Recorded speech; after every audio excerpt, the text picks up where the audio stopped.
Hello everyone, my name is Ryan Cam, and today on this beautiful Sunday, I'd like to talk to you all about one of my all-time favorite movies, probably in my top 3 or 2 favorite comedies of all time, and the greatest Saturday Night Live movie of all time. It is from 1980, and it is called The Blues Brothers. This was directed by John Landis. It was co-written by him as well as Dan Aykroyd, and it stars Dan Aykroyd as well as John Belushi, and so many cameos from famous rhythm and blues musicians that you would think this was an episode of Kirk Shelmerdine's The Midnight Special.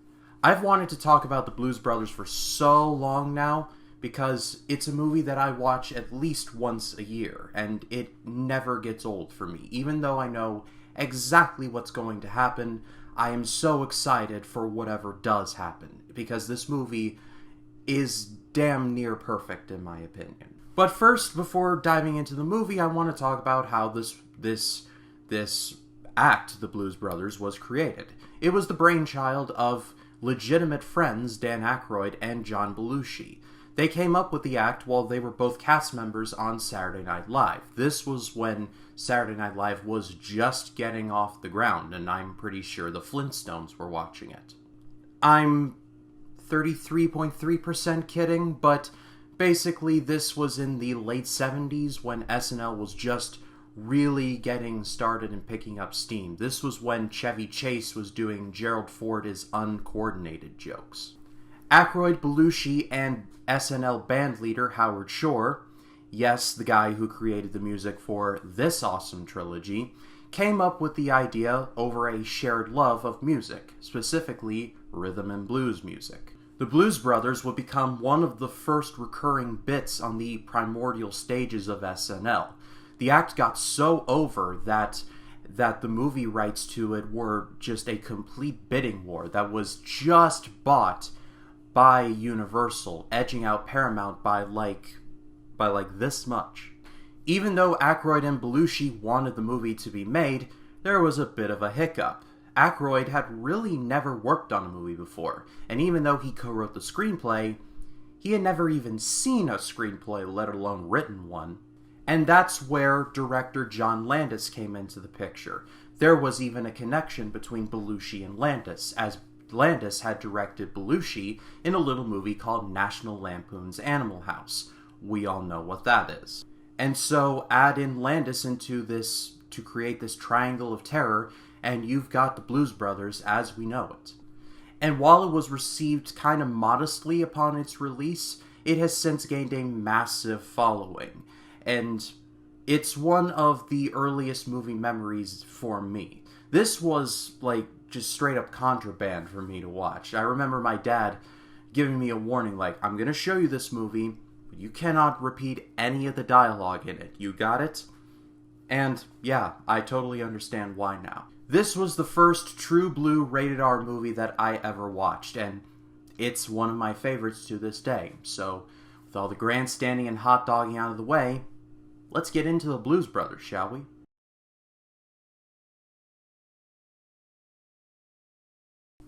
The movie opens with some shots of Chicago over the main credits, and then we see Jake Blues leaving Joliet State Penitentiary.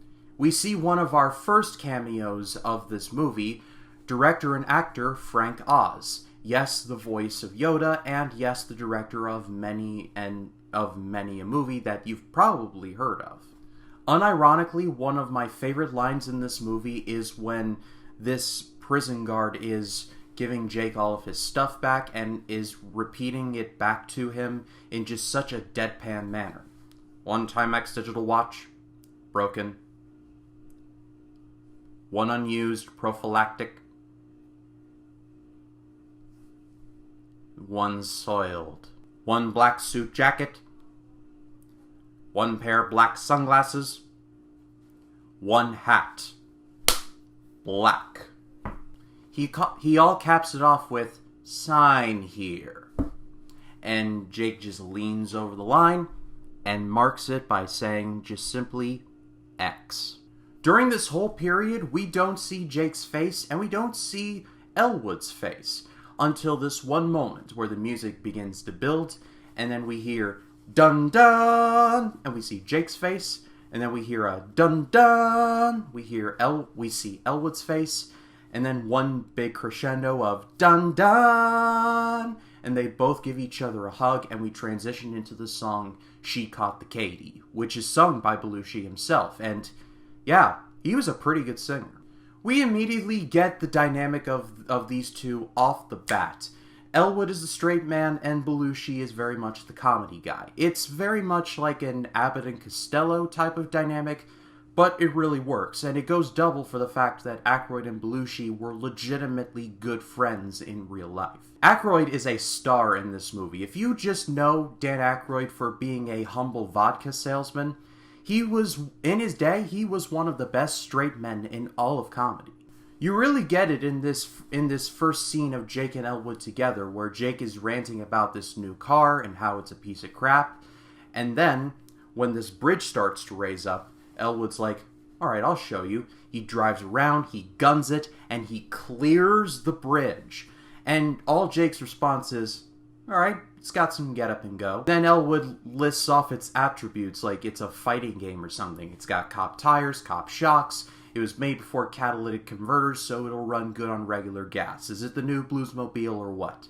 And Jake's only response to this is, fix a cigarette lighter.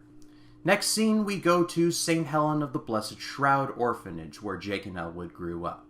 This is where we meet the Penguin for the first time, and I gotta say, the Penguin is just a hoot and a half. This entire scene is just so weird and off-kilter, and I just kind of love it.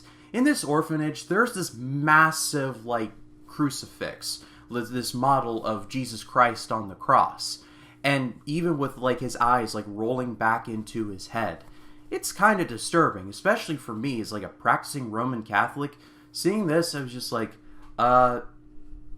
you could tone it down a bit. It's here that we learn that the orphanage that Elwood and Jake grew up is pretty much on the line. The city of Chicago needs about $5,000 to keep the orphanage going, or else it will be sold to the Board of Education, and a bunch of kids will be out on the streets. Jake and Elwood volunteer to help, and the Penguin's like, no! I will not have any of your stolen, filthy money. And Jake just goes, well then, guess you're really up shit creek. And the Penguin whacks him with a ruler. Ah! He says it again, Jake gets whacked, and Elwood's like, Christ, Jake, just please. And then Elwood gets whacked, and then it just descends into chaos where the Penguin is just hitting them both at the same time. He whacks these two more than the Sandman in 1997. This all caps off with Elwood shouting, you fat penguin! And she breaks the ruler over his head.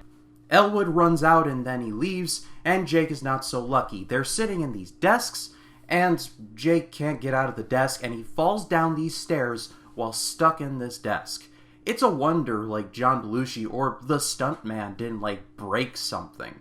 I sure hope they didn't, at least. And after, the Penguin gives one final warning of, do not return until you have redeemed yourselves. And she descends back into her office, and the door shuts without anyone touching it. We then meet Cab Calloway, and folks, this is one of the smoothest performances I think I've ever seen. If you're not too familiar with Cab Calloway, basically, he was a big deal, back in the 40s and 50s. In terms of black actors and entertainers, he was at the cream of the crop. His role in this movie is essentially one big thank you to him for all of his years of service, and the few scenes that he does have are just incredible. I'll get to the Minnie the Mooch scene when I get there. But he tells Jake and Elwood that they should go to the Triple Rock and get right with God. Jake is not a fan of this, but Elwood's like, why not? So then we go to the Triple Rock, which the pastor of the Triple Rock Baptist Church is none other than the godfather of soul, James Brown. And yes, James Brown does James Brown things, and it is glorious. To the point where Jake has I want to say, a literal come to Jesus moment, where he's like, how are we going to get the money? The band. And he gets this moment, and James Brown goes, have you seen the light? And he's like, yes, I have seen the light. I'm not doing it justice. It is just awesome. And then when Jake tells Elwood, "The band, Elwood! The band!" And Elwood's like, "The band? The band!" And Elwood he just goes nuts, and he starts doing this weird looking dance. It kind of reminds me of like The Running Man, or that's the best way I can describe it, but it's a very Dan Aykroyd dance, if you will. So now the boys have their battle plan and everything's cool, right? Well, no. Soon they get pulled over, and yeah, the first car chase of the movie happens. And folks, the car chases in this movie are just out of control, and again, I absolutely love it. The ending is the best, but this car chase is a close second. It starts off kind of small, with one cop car chasing the Blues Brothers, and Jake is just ranting at him the whole time, and then they get stuck in a mall parking lot. And Jake says pretty much the famous last words. "Well, you got us into this parking lot, pal. Now you get us out." And Elwood's like, "You want out of this parking lot? Okay." And then they bust through a Toys R Us. Rest in peace. And for like straight up like 5 minutes, it's basically these two cop cars chasing the Blues Brothers in a giant mall. And the funniest part out of all of it is that the Blues Brothers don't seem to recognize that they're being chased by cops. They're more interested in what's in this mall. They're looking at the shops. They're like, Pier 1 Imports, Disco Dance and Haircuts. And there's this one line where they crash into an Oldsmobile dealership in this mall, and Elwood turns to Jake and he's like, "Oldsmobiles are in early this year." The cop car gets flipped over on its roof and then it starts spinning. That whole joke ends with one of the cops going, "They broke my watch." The chase ends with our boys busting out the JCPenney's and getting away. They then go into the city and to Elwood's apartment, I want to say. It looks like a closet, but it's an apartment. And, well, we see our first appearance of Carrie Fisher. Yes, this is Carrie Fisher, a year before she would be in Empire Strikes Back. And it is speculated that she had just finished wrapping up Empire Strikes Back before starting filming this. It's even alleged that she was even in the movie to begin with, to monitor John Belushi and keep the cocaine away from him. I'm not making any jokes, you make them yourself. And this apartment is just like the most rinky-dink apartment you could ever ask for. There's a subway train that just passes by all the time. And Jake's like, how often does the train go by? And Elwood's like, so often you won't even notice it. Elwood, I don't think that's how that works. The next morning, the same troopers who chased them in the mall are back, with a little bit of backup in the form of Burton Mercer, played by John Candy. Yes, that one, from Planes, Trains, and Automobiles, Uncle Buck, Summer Rental, and all of them. I believe around this time he had just wrapped up his SCTV run, so seeing him here is just a treat to behold. Carrie Fisher also returns with this big ol' remote control. And while our boys are sleeping, the troopers are there, they kick the door in, but just as they do that, Carrie hits a button, and the building blows up. And when this happens, our boys just get up, they stretch, they're dirty, but they're stretching and they're awake. They're like, Jake, it's almost 9. We gotta go to work. Kind of burying the lead there, but okay, let's just go with it. So now the process begins of getting the band back together. And the first group that Jake and Elwood get have formed their own band called Murph and the Magic Tones. And considering the state of their outfits and their color of their outfits, they have not been made aware that Disco died. A pretty horrible death, like Sonny from The Godfather death. But Jake, despite literally having nothing to offer them, basically gives them this fiery pep talk of, you were once part of a great rhythm and blues band, and you have that opportunity to make it live, breathe, and jump again. Murph and the Magic Tones? Look at you in these candy-ass monkey suits. And I thought I had it bad in Joliet. Just a bit of a note, the band in this movie were legitimately members of the SNL band. Their acting is not great, but I don't think they asked too much of this other than to just kind of play themselves. They even used their real names in this movie, so they understood their assignment, how minimal it was. The boys next have to get two more players, Mr. Fabulous and Matt Guitar Murphy. One of them is a maitre d' at this very fancy restaurant called the Chez Paul, and the other runs a soul food restaurant with his wife. More on that in a second. Next, it's on to the Chez Paul, and basically, the Blues Brothers do what all of us would probably like to do in a fancy restaurant, but otherwise we'd probably get kicked out. Create hell for Mr. Fabulous to try and get him back into the band, and initially he's like, no, get lost. But after Jake basically berates these other customers, asking him if he can buy their women, which is definitely does not hold well in 2021, and Elwood gets champagne in the wrong glass and pretty much orders all the bread. Mr. Fabulous is like, alright, you got me, I'm in. Then we cut to a little splinter scene in which Jake and Elwood are on their way to get Matt Guitar Murphy, but then they run into Illinois Nazis. Yeah, Illinois Nazis. In that one precise moment, Elwood Blues becomes like Miro from AEW, the best man, when he revs up the engine and runs those Nazis off the bridge and into the lake. Cut to the Soul Food Cafe, which is run by Matt Guitar Murphy and his wife in the movie, the godmother of soul, Aretha Franklin. Yes, the Aretha Franklin that we all know and predictably love. May she rest in peace. There's a little bit of dialogue exchange, and we get to one of my favorite numbers in the movie, Freedom. And this is just amazing. It's Aretha doing Aretha things, and Aretha proves why she is just one of the greatest of all time. I can't do the number justice. Hunt it down. If you just want to watch like one number from this movie, hunt down that one. But after Freedom runs its course, Matt Guitar Murphy's like, forget this, I'm going with you guys, and he leaves and takes Blue Lou with him. They have the band back together, and after Jake and Elwood nearly get blown up thanks to them being stuck in a phone booth next to a gas tank, which was blown up by Carrie Fisher with a flamethrower, we cut to the band going to Bob's Country Bunker, because they have no gig and Jake is thinking on his feet. Bob's Country Bunker is basically what everyone would probably think a country bar kind of looks like, even down to some of the scary patrons. And at first they play some R&B and the crowd hates it. Like, they pretty much get all the beer bottles pelted at them. Thank God there's a chicken wire fence there. Then the band starts playing stuff like Rawhide and Stand By Your Man, and they win the crowd over. And they play like 3 or 4 hours. It's a long time.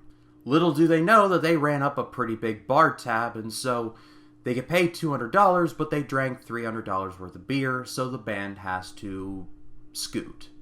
But before they leave, Jake and Elwood run into the Good Old Boys, who are from Nashville. Jake and Elwood pretend they're union people, trying to delay them before they get away. They eventually do. Only for Bob and the Good Old Boys to chase after them. And who do they run into? The Troopers, who have just a great line in this movie. The first trooper is like, I don't believe it. It's that shitbox Dodge again. And then the other trooper's like, bastards are ours now. And just as they revved up and get going, they crash into this like truck and trailer with the Good Old Boys and Bob in it. And it's just a calamity. They then need to get some instruments, and so they go to Ray's Music Exchange. And who runs this store? Ray Charles, of course. And then they go into the next song, which is Twistin', and it's great. It's Ray Charles doing Ray Charles things. I mean, I don't really have much to say. If you're a fan of all these musicians, then you're pretty much in heaven. And then next, they need a gig. But first, we check back in with the Illinois Nazis, and they think that they have found where Elwood lives, but Elwood falsified his renewal, and he lives, according to the States, at 1060 West Addison, which is Wrigley Field. Note to self, make this my new address. Next up, well, the band needs a gig, and so they go to this guy named Maurice Sline. They meet him in a sauna. It's not the weirdest business place, I suppose. They eventually get a gig at the Palace Hotel Ballroom. And the next scene is pretty much every character that we've seen so far getting some Blues Brothers poster related to them. And Jake and Elwood getting a comically large speaker on top of their car and saying to tell their friends to go to the Palace Hotel and all of that. But before they get to the gig, they run out of gas, and so they gotta get some gas, obviously. But the gas truck is late. The gas truck comes, they get some gas, and there's actually an extended version of this movie, and the best scene of the extended version is when Jake's cigarette falls out and blows up the gas station. And with the line of, "Do you hear something?" Nope. Well, their marketing strategy worked, as the Palace Hotel ballroom is packed to the rafters. And, well, the Blues Brothers are very much late. So to distract the crowd, Cab Calloway's like, hey boys, you ever hear of Minnie the Moocher, the song? And they're like, yeah, why?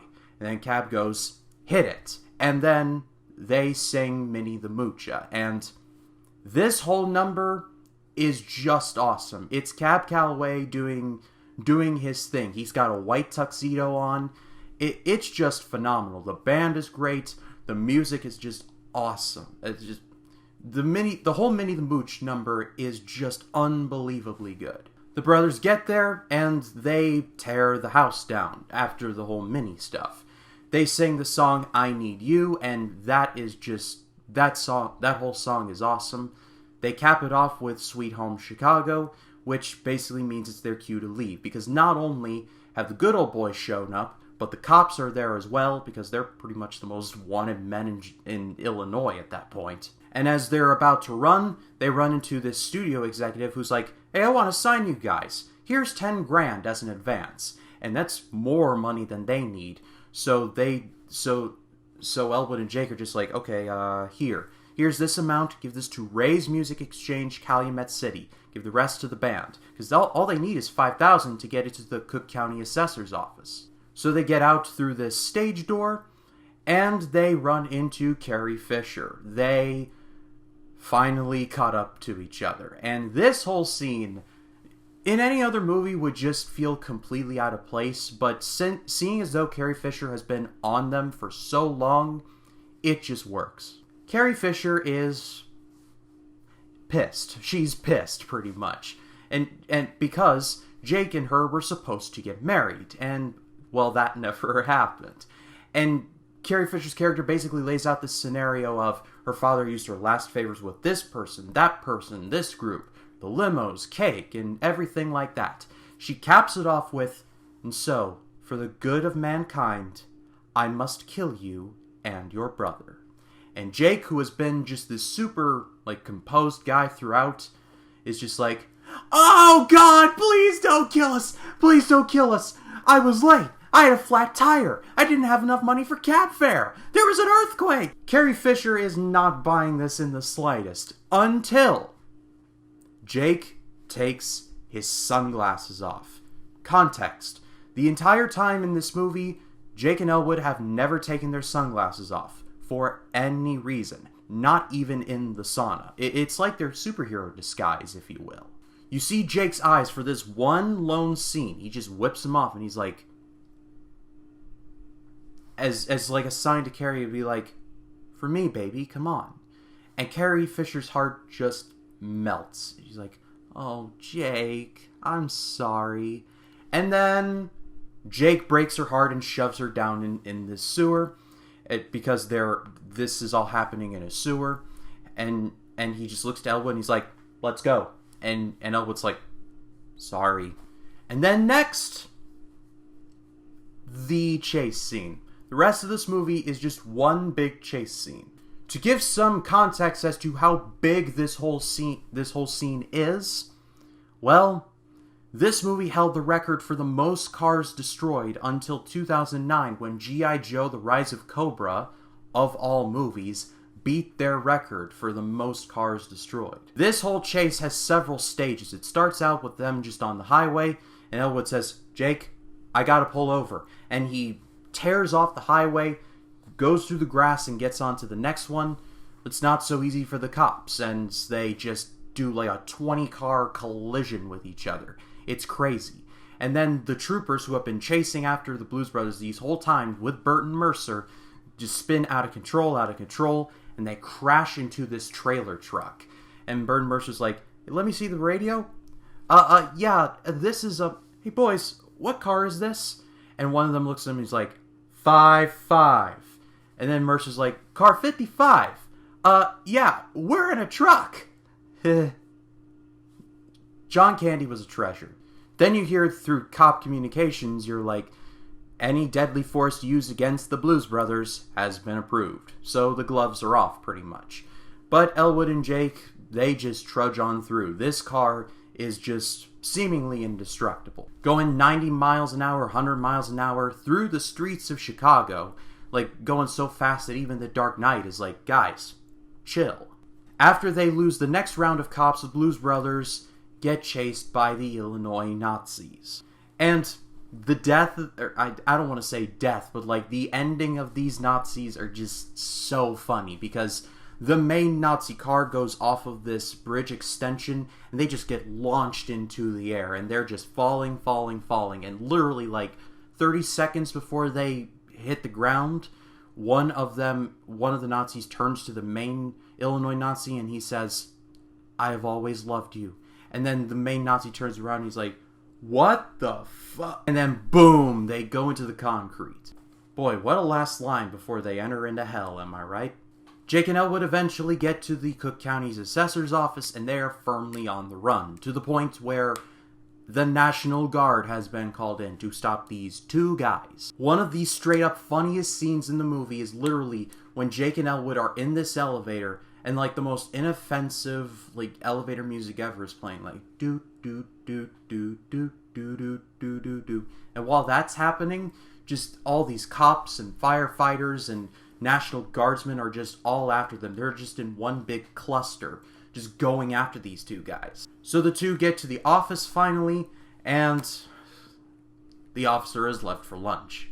Literally, as soon as he rounds the corner, they grab him, they drag him into his office, and they're like, this is the $5,000 needed for the St. Helen of the Blessed Shroud Orphanage. $5,000, it's all here. And they just barely get the money processed before they get arrested, and literally all the gun barrels pointed at their face. This last 20-30 minutes of the movie is just epic in every sense of the word. I think comedy epic is a genre or a subgenre, and if that is the case, then this is the greatest comedy epic of all time. It is very much an epic journey, going from one place to another to try and accomplish something. And they do, but at the cost of, well, they're going to jail. It ends with all of the cast and crew singing Dances to the Jailhouse Rock, which was made possible by Elvis, and Fade to Black. If you all have made it this far into the video, I really do feel so grateful for you, because honestly, I think I may have left some stuff out, and I'm honestly not doing it justice. The Blues Brothers is just such an excellent movie. It's a movie that in many ways cannot be made today, just from the cameos or just the action throughout or the laughs. It was literally the sun, the moon, the planets, and all the stars coming into perfect alignment for this movie to work. If you have not seen this movie, do yourself a favor and go watch it. In my opinion, The Blues Brothers is one of those rare movies that I think is perfect in every single way. But that is all for me. Thank you so much as always for watching. Next Sunday on the channel, I have a very special video coming for you. I was very grateful to be joined by Sean from the channel Lost in the Reel, and he and I are going to be doing a deep dive into Hayao Miyazaki's classic from Studio Ghibli, Spirited Away. So be sure to check that out when it drops Sunday, June 13th. But if you like this video, please be sure to leave a like, comment your thoughts down below, and if you like this video and you want to see more like it, hit the subscribe button and click the bell to allow notifications. That way, when a new video drops, you'll be the first to know about it. My name is Ryan Cam, and I'll see you in the next one.